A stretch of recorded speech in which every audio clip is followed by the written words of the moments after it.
Hey everybody, welcome back. In this episode, we're going to answer the question, why are methods so important?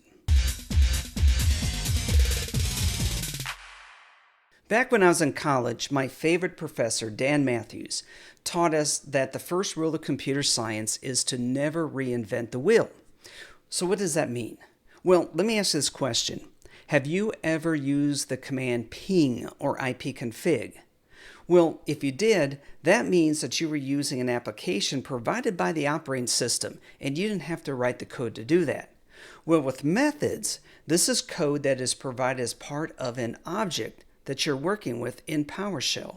Let's take a look. So in this scenario, I'm going to be working with a hexadecimal value. Now, something I discovered while working with APIs up on Coinbase is that when you send a hexadecimal value, essentially it's going to be a hash, that they want the letters to be capitalized, and my results were lowercase. So we're going to convert a hex value to uppercase. We're going to start off how we traditionally would do it. So first of all, here is that hex value, that hash string.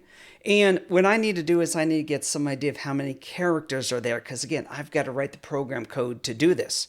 So I'm going to call on the length property, and I can see that we have 38 characters in this hash.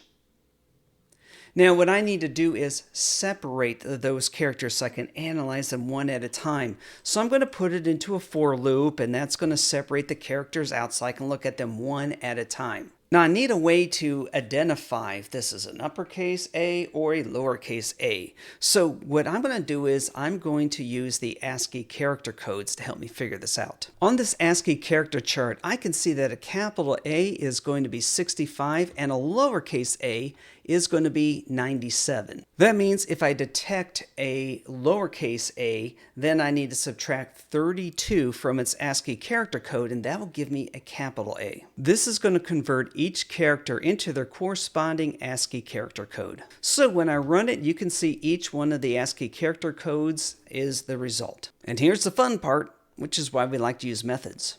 Let's start off by breaking down what this code does.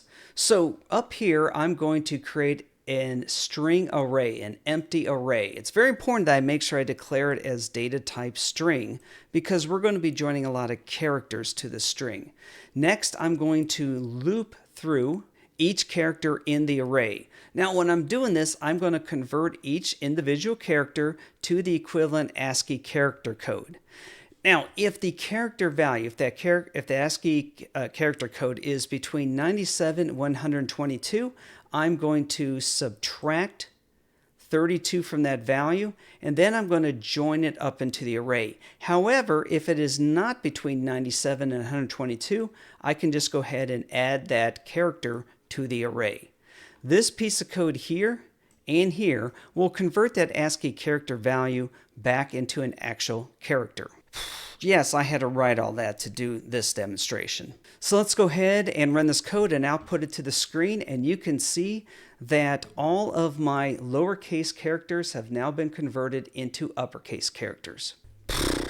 Wow, that was a lot of work. Okay, so let's take a look at doing this using a method. I googled system.string, and I went to the string class, which is the object that we're working with. Over here on the right-hand side, I'm going to click on methods, and this is going to give us a list of all the methods, all the software that is built into a string object. Full disclosure here, this was written for programmers. So there's going to be a lot of geek speak in here. So let me show you maybe a way to help speed things up here.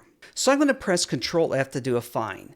And whenever we want to do some type of a conversion, then the method generally starts off with the word to, T-O. So I'm going to do to, and then I'm going to convert to uppercase. And already we've got some things happening here.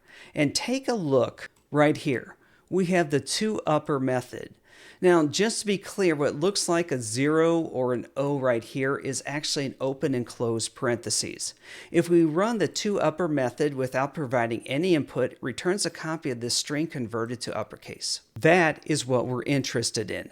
Now let's try it with our code. Here we have our string, and we're calling the toUpper method with empty parentheses because we're not providing any input to it. And when we run this code, you can see that all of my lowercase characters that were in my hex string string are now converted to uppercase.